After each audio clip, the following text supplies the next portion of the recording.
പൂക്കുന്നിതാ മുല്ല പൂക്കിലഞ്ഞി പൂക്കുന്ന തേന്മാവ് പൂക്കുന്ന ശോകം. കഥാപ്രസംഗം ഈ പദ്യം ചൊല്ലുന്നതിനൊരു രീതിയുണ്ട്. കഥ പറയുന്ന പോലെ പദ്യം ചൊല്ലുന്നത്. ഞാൻ കളിയാക്കിയതല്ല, ഞാൻ കാര്യമായിട്ട് പറഞ്ഞതാ. ഈ കവിത പദ്യം ചൊല്ലുമ്പോഴേ ഈണത്തിൽ പാടാമെങ്കിൽ ആ വരികൾ നമുക്ക് ഓട്ടോമാറ്റിക്കായിട്ട് ഓർമ്മ വരും. അതിനാ ഈണത്തിൽ പാടാൻ പറയുന്നത്.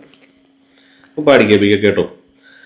പൂക്കുന്നിതാ മുല്ല പൂക്കുന്നിലഞ്ഞി പൂക്കുന്നു തേന്മാവ് പൂക്കുന്ന ശോകം വായിക്കുന്നു വേലിക്കു വണ്ണങ്ങൾ പോവ ചോക്കുന്നു കാടന്തി മേഘങ്ങൾ പോലെ എല്ലായിടവും പുഷ്പഗന്ധം പരത്തി മെല്ലെന്നു തെക്കുന്നു വീശുന്ന വായു ഉല്ലാസമീ നീണ്ട കൂകൂരവത്താൽ എല്ലാക്കുമേകുന്നിരേ കോകിലങ്ങൾ. പഠിക്ക്.